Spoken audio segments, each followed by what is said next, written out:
Welcome, friends. This is Economic Update, a weekly analysis of major economic events and trends, the forces, both national and global, that shape our economies, our income, our taxes, our debts, literally what we do in the economic dimensions of our lives.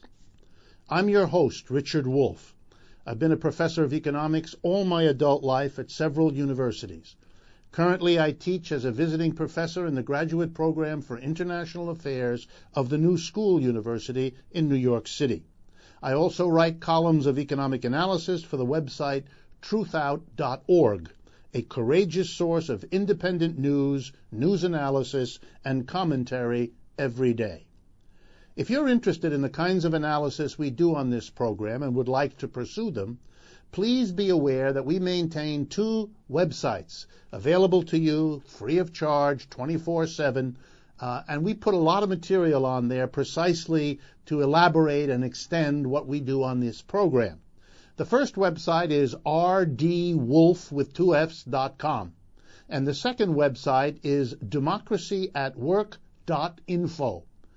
Please be aware that not only do they contain these sorts of materials to help you pursue the kinds of analysis we perform here, but they also provide you, both websites do, with a way to send us your comments, your criticisms, your suggestions, and your questions, which we then use to design and plan our programs so they are more effective in dealing with the questions you're interested in. So once again, you can communicate to us with whatever is on your mind by going to either rdwolff.com or democracyatwork.info. And finally, please do remember to follow me on Facebook, Twitter, and Pinterest. Turning to our updates, the short ones with which we begin every program, I wanted to, and I hope you're not getting tired of this yet, turn to yet another banking scandal.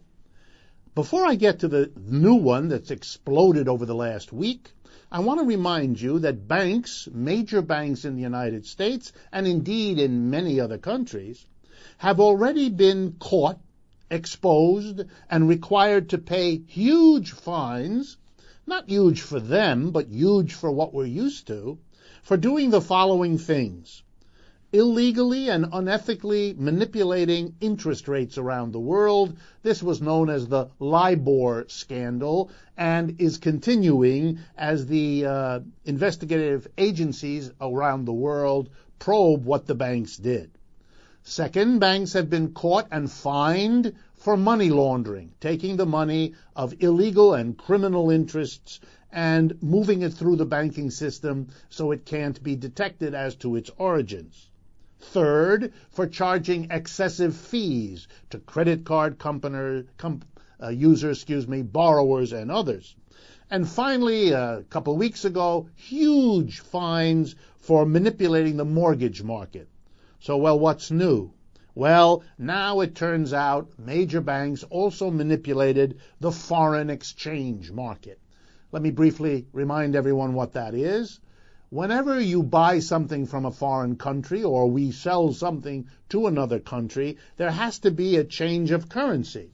The country selling has a different currency from the country buying, and so there has to be a working out of the exchange of one kind of money for another. Banks do most of that. It's called the foreign currency market. And it turns out that major banks were manipulating that market. To give you an idea of how much of this kind of transaction happens, it is reputed to involve $5 trillion worth of exchanges every day. So now more and more suits are emerging, governments are investigating. It is so grotesque that a perceptive comment by Matt Taibbi in a issue of the Rolling Stone magazine of 6 November makes an interesting point. There are now so many suits multiplying that the banks are going to be quickly put in the following situation. They're going to say to the public, you have to bail us out from all the bad we've done and all it's going to cost us, because if you don't, the banks will collapse and it'll be even worse for you. And that confronts all of us with the following.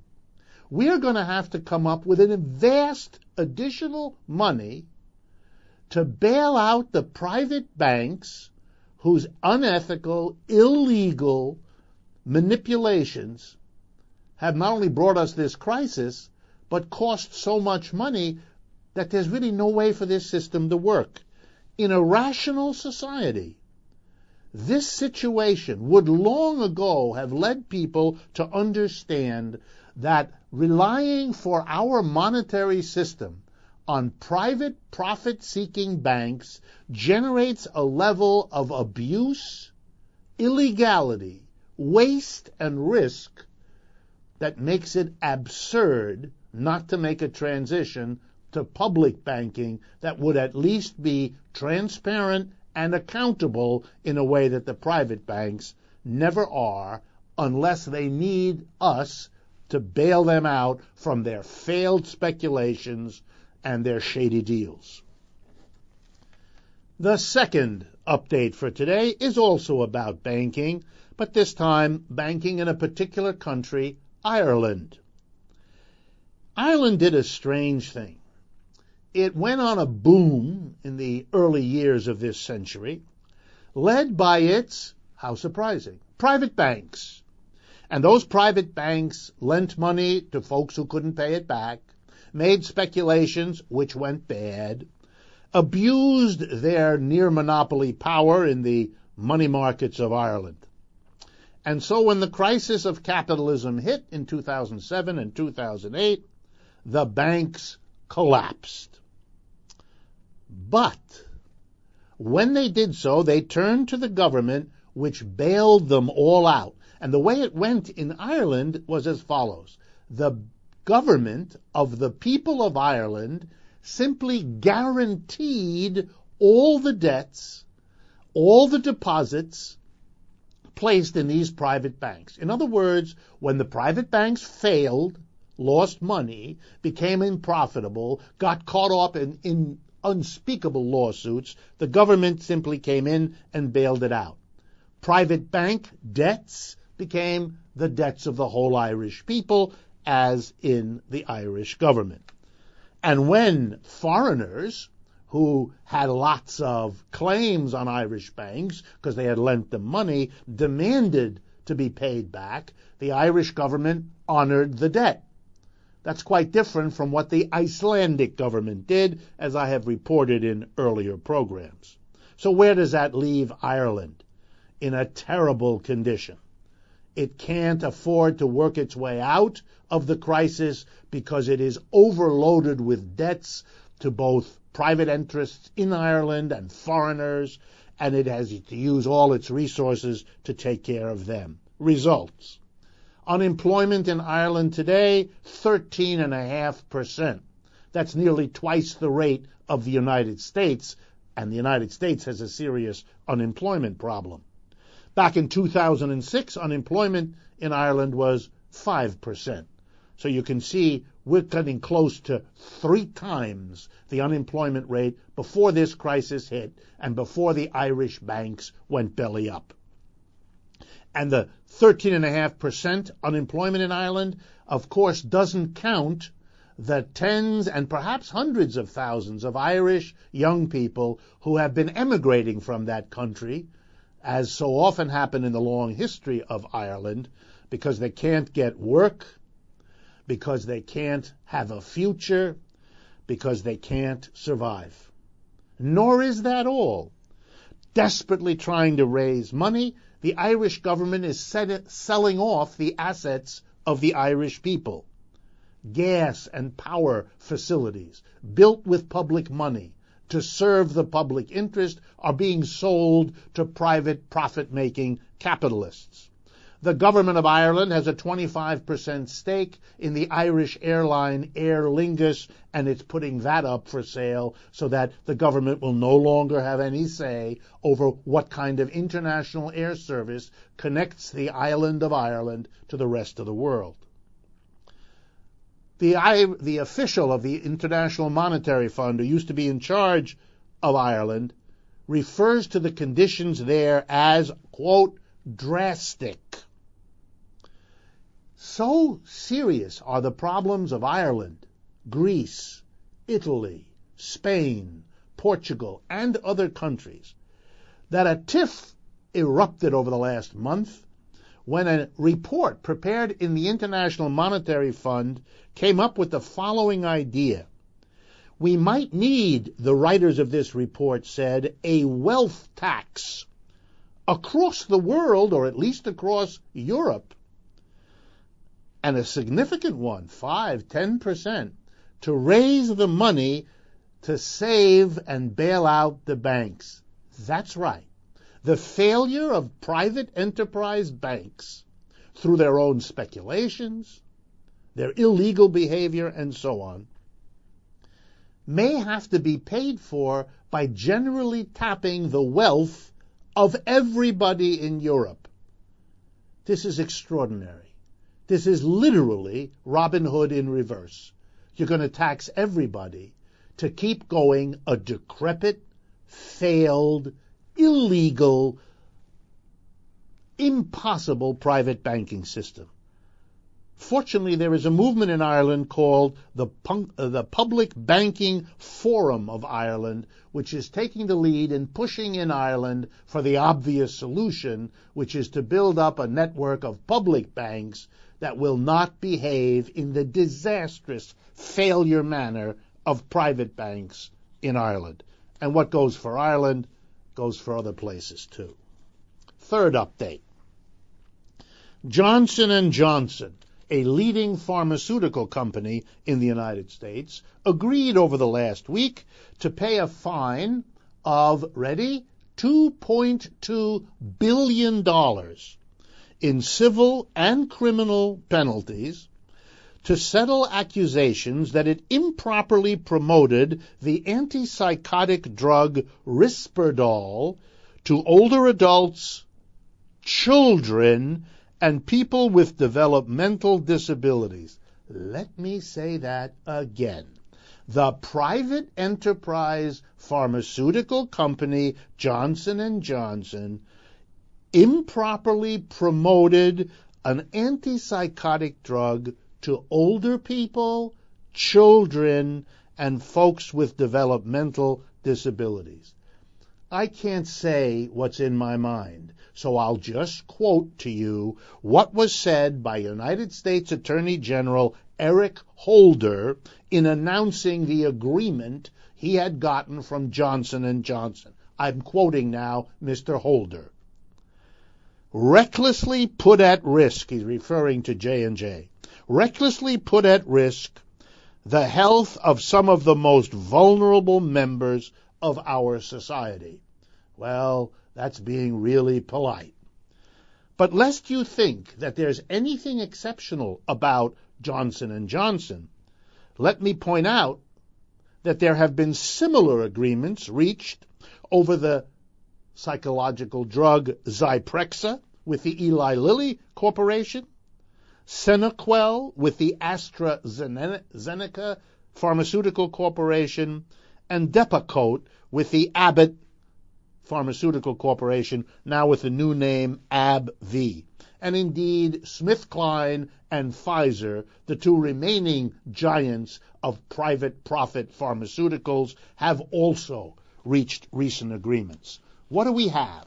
We have here examples, first in banking and then in the pharmaceuticals, of private capitalist enterprises pursuing profits in a way that bankrupts entire nations, risks the economy of the world, and literally undermines the health of old people, children, and folks with developmental disabilities. What can one possibly say in defense of a system with such results? Fourth update. This will come of particular interest to those of you that use airlines. American Airlines, United Airlines, and others have recently announced that they are adding a seat in coach.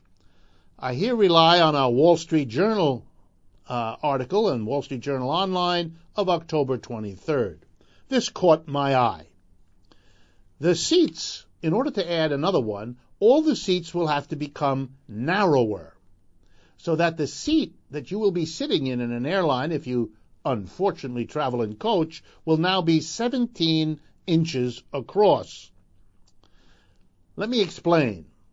That is over 20% narrower than what you would sit in a business class or first class seat. And indeed, the airline spokespersons explained to the Wall Street Journal that they had to enlarge their first class and business sections because they can charge so much more money for those seats. They wanted to enlarge them, but that left less room for coach, but they didn't want to give up any seats they could sell in coach to the average folks. So the solution, this is capitalism's way of working, was to cram more of us into the already unbearable narrowness of the seats in most coach sections. So let me make clear what's going on here. Like in so many other areas of our society, as the gap between rich and poor widens, the system accommodates. The poor have to travel in coach. They couldn't possibly pay for business or first class. So we're going to cram more of them into the coach, making their trips more uncomfortable in order to satisfy the rich, the terrible minority who need to have roomy, pleasant, airy seating areas in travel. You know what this is? This is travel for the elite and travel for the mass. And the elite will be comfortable and the mass won't. That's how capitalism works, and that's how it's going to impact you and me. In the last brief update today, I wanted to make you aware of an interesting study. The author of the study is Mark Rank, R-A-N-K. He's a professor of social welfare at Washington University and the co-author of the forthcoming book, Chasing the American Dream. And what he does in his research, in the book and in a recent op-ed in the New York Times, is to talk about how poverty in America is not what many people think it is. It's not something restricted to slum areas in densely populated urban disaster zones. No, he points out that poverty is something spread across the lifetimes of Americans and across the countryside. He gives some statistics I want to point out to you. 54% of Americans, 54%, a majority, will spend at least 1 year of their lifetimes in poverty or near poverty. That is, they'll be at or below 150% of the poverty level. And let me assure you, folks, that's poor. Here's another statistic. Half of all American children will at some point during their childhood reside in a household that uses food stamps for a period of time. Now, it doesn't take advanced rocket science to understand that families going through poverty for a year, children living in circumstances where they rely on food stamps, are people going through poverty that has all kinds of effects on their physical health, their mental health, their prospects for education, for advancement, for career development, you name it. And so what is being done by Mr. Rank, Professor Rank and his associates, is teaching us the pervasiveness of poverty. He says, in fact, it's not concentrated in our urban areas. In recent years, it has been found, quote, throughout a variety of urban and suburban landscapes, as well as in small towns and communities.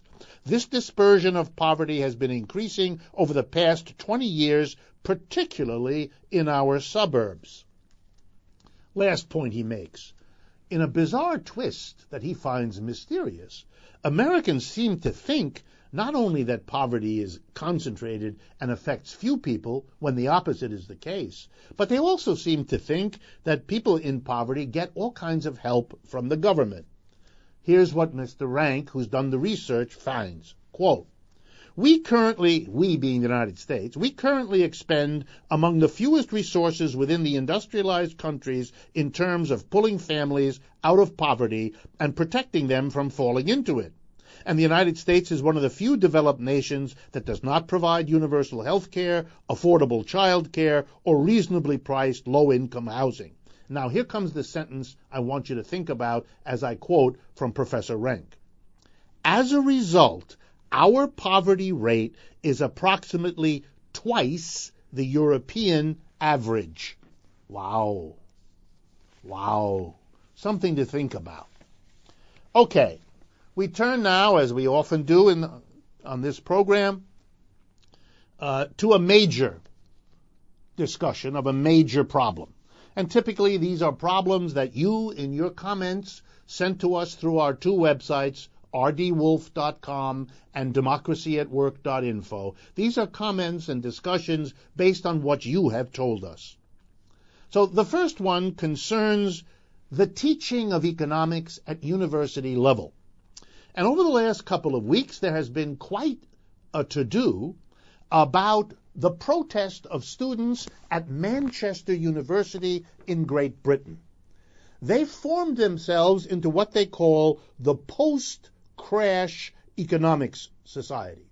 That is, these are students who say that based on the crash of capitalism around the world that began in 2007, it has become clear to them as students that mainstream economics, what they were taught in their university classes, is not appropriate, not adequate, and that they are badly in need of having teachers able and willing to teach alternative theories to the neoclassical economics, as it is officially called, that is taught in their university and indeed in so many.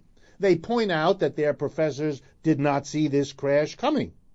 They point out that their professors are advisors to governments that seem stunningly unable to overcome and end this crisis. They argue that their professors have indeed spent most of their classes celebrating the efficiency, the growth potential, the equity, the fairness, and indeed a whole lot of qualities of the modern economy which these students don't see around them and only hear about in a classroom that they find more and more fantastic. So this leads me to offer a few suggestions about the training of economics. And I should explain that I've been a professor of economics in many American universities, and for those of you who don't know, I'm also the product of the American university system. I began studying economics at Harvard as an undergraduate. I went on to get a master's degree at Stanford University in California, and I completed my education with a PhD in economics from Yale University. Under normal circumstances, folks would look at that as a reasonably good training in economics. So here's what I have to say. First of all, congratulations to the students at Manchester. They have become able to see what many of us have been trying to say for a long time, that the conventional economics that dominates American and many other countries' universities, this celebration of capitalism, is, to say the least, very partisan, very biased, and very particular. That an honest, open education would present to students the neoclassical celebration of capitalism, but would at the very least also give them a thorough education in the critique of neoclassical economics that comes from the school called Keynesian economics after the British economist Keynes, a person who loved capitalism, by the way, but who thought that left to itself it would destroy itself and that it needed the government to step in to get the benefits of capitalism and to prevent the flaws and dysfunction of the system. So students should learn that. They mostly don't. And even more, that students should learn the perspective, the kind of economics that comes from people who don't celebrate capitalism, who are critical of it as a system and think that modern society can and should do better than capitalism. And of course, the most important school of economics that does that is Marxian economics. Keynesian economics is largely excluded from modern programs teaching economics. Marxian economics is almost totally excluded. No intellectual honesty and no recognition of the need for people to understand alternative perspectives in a time when capitalism is working, to be as kind as I can, poorly. There's no justification for this. It's pure fear on the parts of the people who run our universities and our society to have students confront the kind of critical perspectives that the times need and that, yes, might persuade students that they ought to join those who think that we can do better than capitalism. If you are interested in a systematic comparison among neoclassical, Keynesian, and Marxian economics, then you share a perspective I have, because I'm interested in that, and I believe students should and could handle that. And as a result of that, together with another professor, Stephen Resnick, I wrote and published a book last year that I would like to urge you to take a look at. The authors are Richard Wolff, myself, and Stephen Resnick. The title is Contending Economic Theories, Neoclassical, Keynesian, and Marxian. The publisher is the MIT Press in Cambridge, a very traditional, mainstream producer of economics works. It is the place where probably more Nobel Prize-winning economists have taught than any other, whether or not you think that's much of an achievement.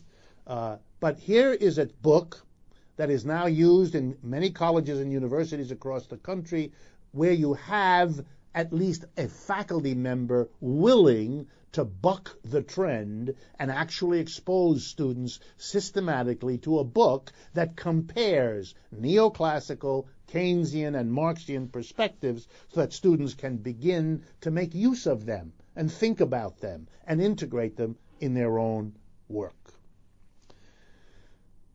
Last point. To understand why economics is so biased, so narrow in the way that it's taught, it's helpful if you recall an enormous peculiarity about economics in the United States. If you look at most universities, you will see they have a single history department, a single literature department, a single biology department, a single you name it. But in economics, it doesn't work like that. In economics departments, where I've spent my entire adult life as a professor, mostly what is done is what I would call celebrating capitalism. You don't teach students how the system actually works. You give students endless exercises in ways in which this system is asserted to produce efficient outcomes, to work smoothly, to have a stable equilibrium, things like that. These are all rationalizations, celebrations of a system. But you don't have to take my word for it. Take a look at any textbook. But you don't even have to let that guide you. Let me point out the peculiarity that in every American university, the business community long ago figured out that economics departments do not teach the young people they plan on hiring how business actually works. How you grow a business, how you organize a business, how you market a product, how you expand. All the things a business wants its young people to have learned in school, economics didn't teach. So guess what? In every university, there's a second economics department. Its job is not to rationalize, justify, and celebrate capitalism. It doesn't need to, because that's what the economics department does. This second economics department goes by the name business school. And if you want to learn how a business works, you go to a business school. If you want to take a course in why the system is the best thing since sliced bread, and you will not be bothered by alternative analyses that reach different conclusions, then go to an economics department. Folks, this is halfway through our program. I want to thank you for being with me for the first half. Please stay with us. In a very few seconds, we'll be back for the second half of Economic Update. This is Richard Wolff. I look forward to talking with you again in a matter of seconds. Welcome back. This is Economic Update. I'm Richard Wolff, and we're in that section of our program where we talk about major issues in the news that deserve a little bit more analysis. So I'm now going to turn to a question of the relationship between the unemployment we have in the United States and the number of job openings that get announced. This is a very important ratio. It's called the ratio of job seekers to job openings. And the statistic is kept by the Bureau of Labor Statistics in Washington, and a recent article by Heidi Scherholz of the Economic Policy Institute in Washington brings to our attention the relationship. Basically, the ratio of job seekers to openings is about 3 to 1. Let me make sure you understand what I'm saying. The number of people looking for work is 3 times larger than the number of job openings advertised by employers. The first thing to understand about that statistic is that it puts to rest, or ought to, the claim you sometimes hear from conservative, business, or right-wing thinkers that somehow the jobs are there and that the unemployment is explained by people who lack the brains or the motivation or the drive to go look for them.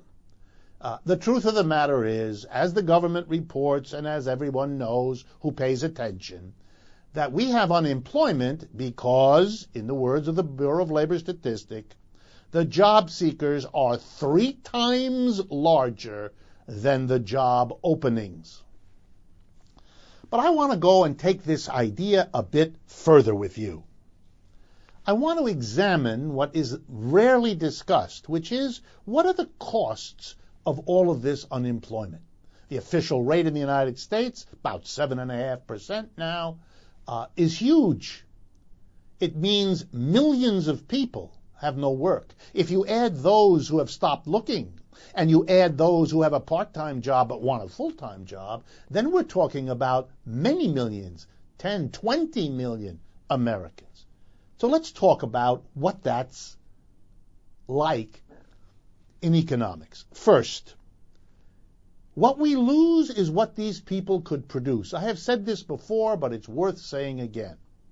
We have 20 million, give or take, people who want to work a full-time job. That's what they want. They're looking for it, they seek it, they need it. At the same time, according to the Federal Reserve of the United States, roughly 1/5, 20%, of our tools, equipment, floor, store, space, factory, machinery is sitting idle. That's right, 20% of the raw materials, tools, and equipment, store space, factory space, office space, is sitting idle. If we put together the people who want to work with the tools, equipment, and raw materials they need to work with and on, the output would be measured in the trillions of dollars. That's what we're missing out on. That output could change poverty overnight. That output could transform our society. What we lose with unemployment is an immense wealth that we could otherwise have.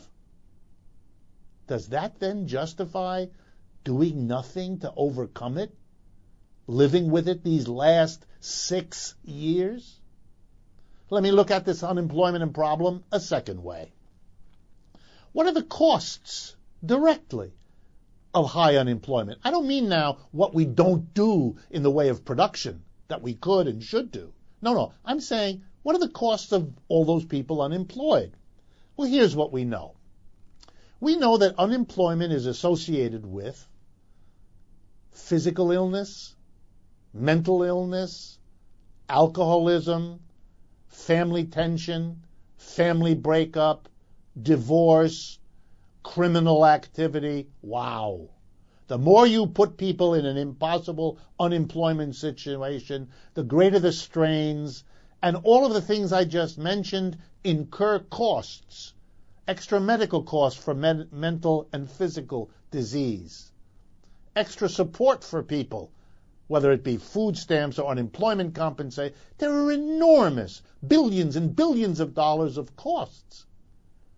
No corporation calculates those as costs, most of them, but they're real costs in our society. Unemployment not only means we don't get the output those people would want to produce, by the way, an output that would be more than necessary to pay them, so nobody else has to pay them. They will be paid by the output they themselves produce, just as in any other economy.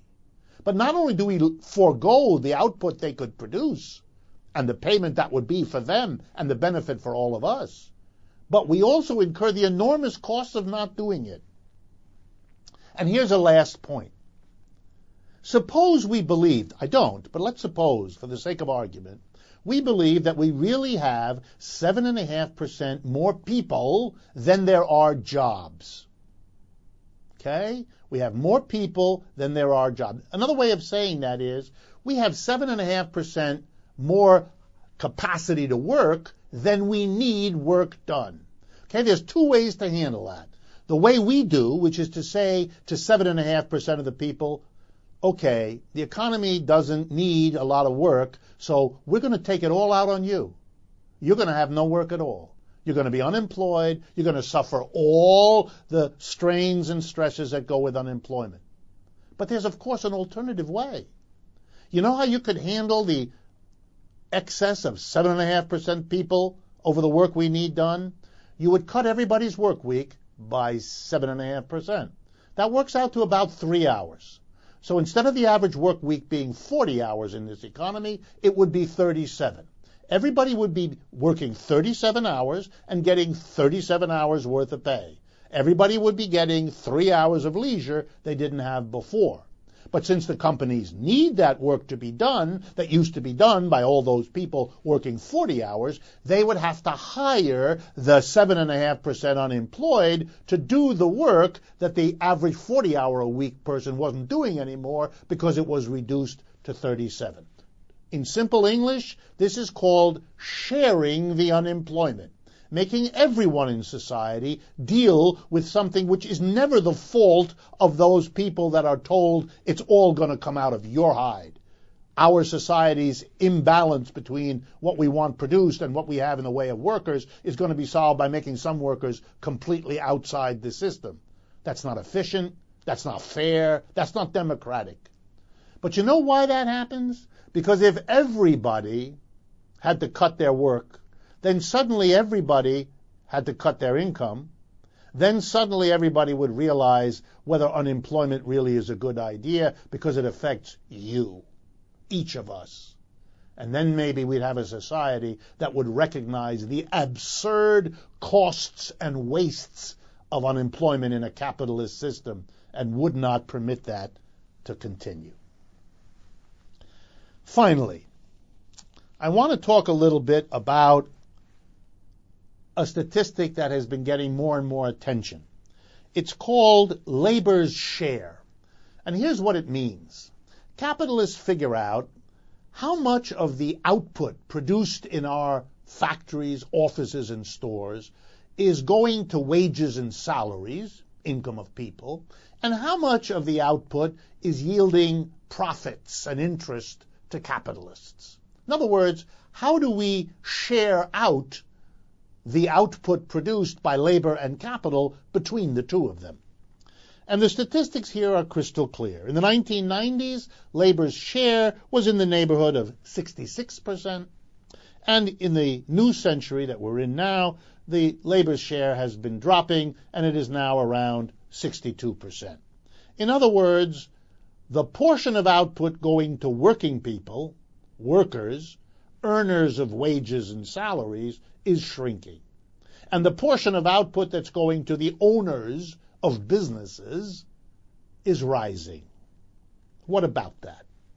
Well, it shows up in a number of ways. But the one that's most dramatic, and the one that most of you are likely feeling, is a reduction in your wage or salary, or a reduction in your benefits, or a combination of both of them, or having to spend more hours without being paid more, or having to be an intern who isn't paid at all. There's an endless way that this works itself out, but they all have that one thing in common. You're working more, you're working harder, and you're getting less. Why does that happen? And the answer to that has to do with the way capitalism as an economic system works. And the best way I know to explain this is as follows. A capitalist is always troubled, worried by rising wages. The more the wages a capitalist has to pay rise, the more urgently a capitalist looks for a way to solve that problem. Because for the capitalist, rising wage cost is a problem.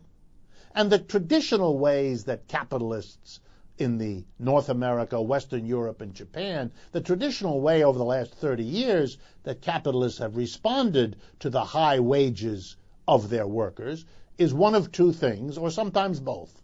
First, move production from Western Europe, North America, and Japan, where wages are high, to other parts of the world, Asia, Africa, Latin America, where wages are low.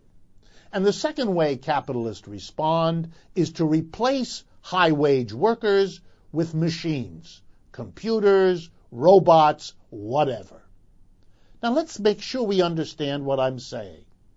Capitalism is a system in which the success of workers to push up their wages so that they can live comfortably, provide education to their children, put away some money for their old age. The more workers are successful in raising their wages, the more incentive their employer to undermine their raised wages, to undermine the comfort in life they have achieved, to either move production abroad or replace the workers with machines, driving down the wage.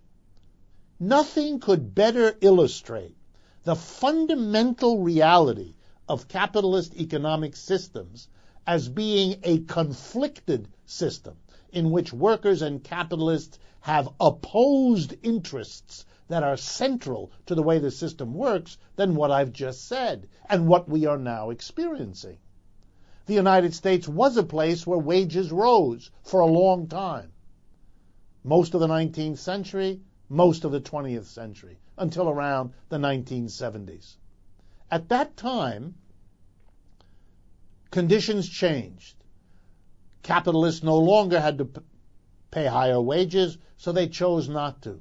They replaced workers with computers on a massive scale, and they moved production out of the United States to other parts of the world, first and foremost to take advantage of the cheaper wages and salaries there. And that's still going on. The result is capitalists responded to 150 years of rising wages, not by saying, wonderful, what a wonderful country, the United States, that is able to provide rising wages for 150 years and a comfortable lifestyle for its people.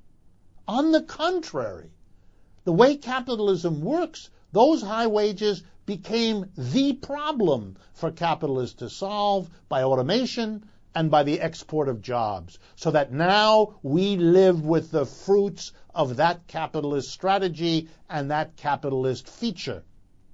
The wages we won are the reason we're losing those wages.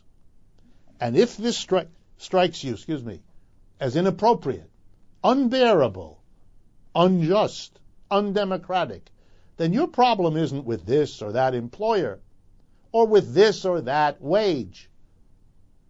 Your problem is with a system that works this way, that sees a good lifestyle and a decent standard of living for its workers, not as an achievement to be cherished, an achievement to be made permanent, but on the contrary, a problem to be overcome, and then let the chips of falling wages, falling benefits, less job security, let them fall, rain down on the economic system, as they are doing in North America, Western Europe, and Japan, year after year, so long as the mass of people do not say stop. I turn now, in the final minutes of today's program, to responding to a question.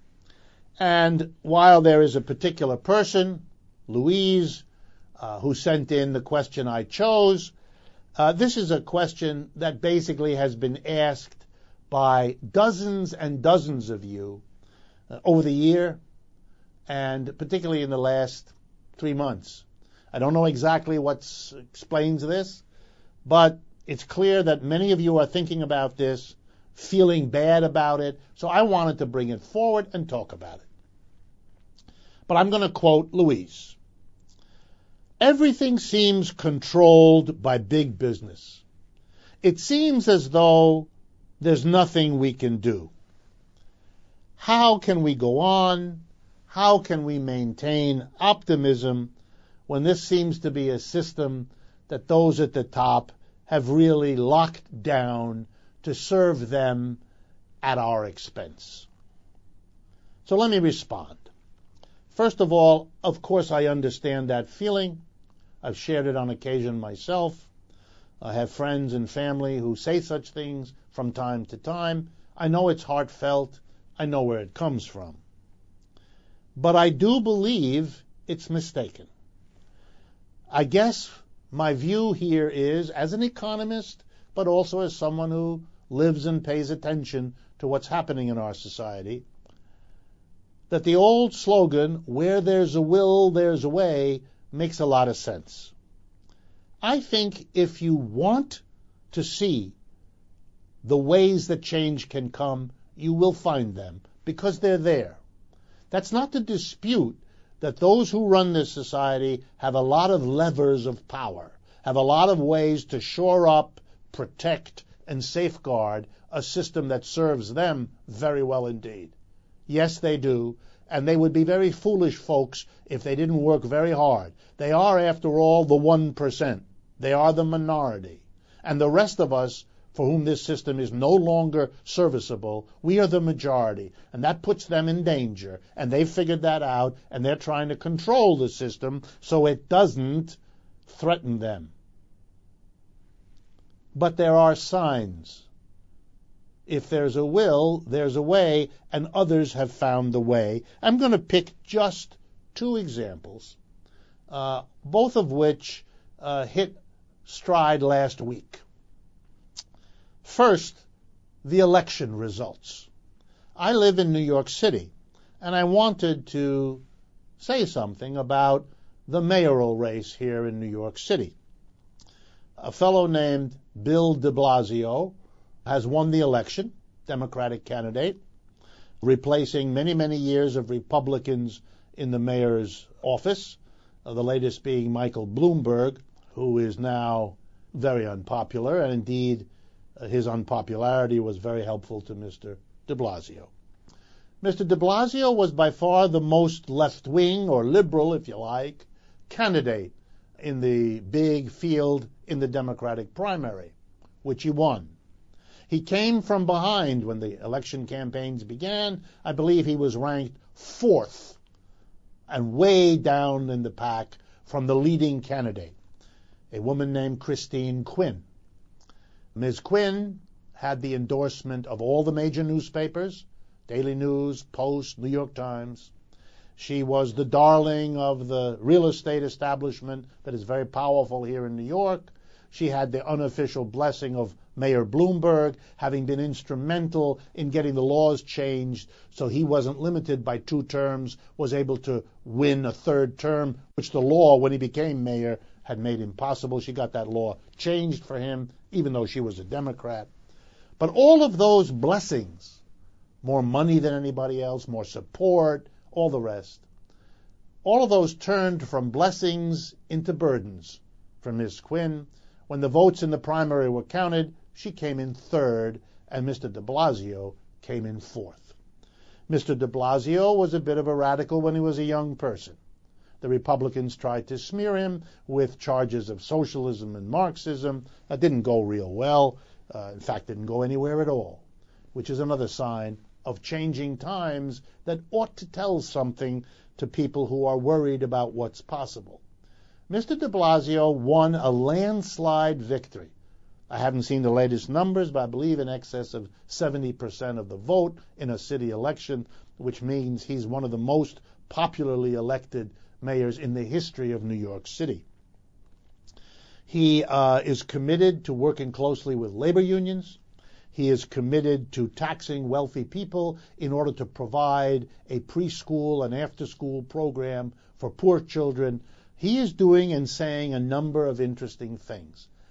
I don't know, of course, whether he will be able to do these things, whether he will continue to champion the kinds of things he did up until now. Those are questions even he probably can't answer quite yet.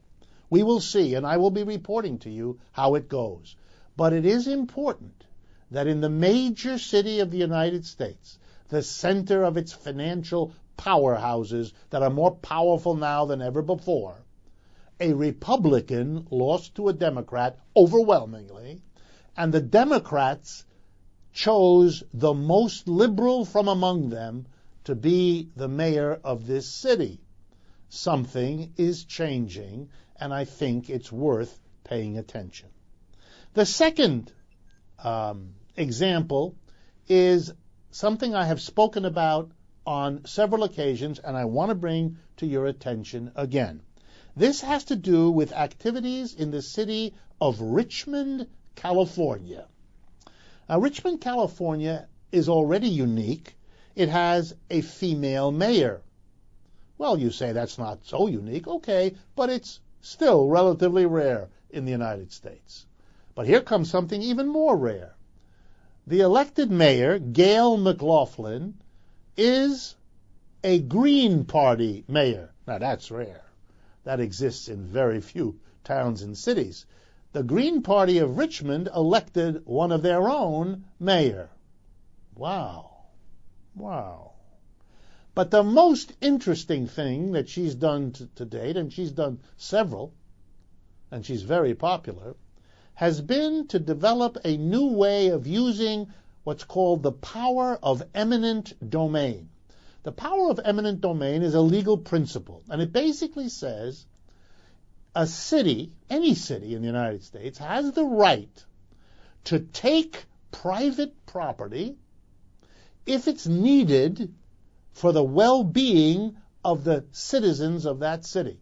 It is required to pay the owner of anything like that taken the fair market value of that item.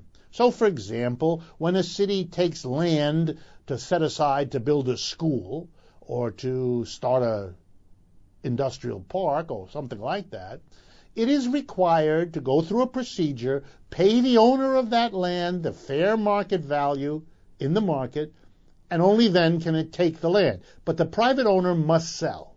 So it's a power of the community.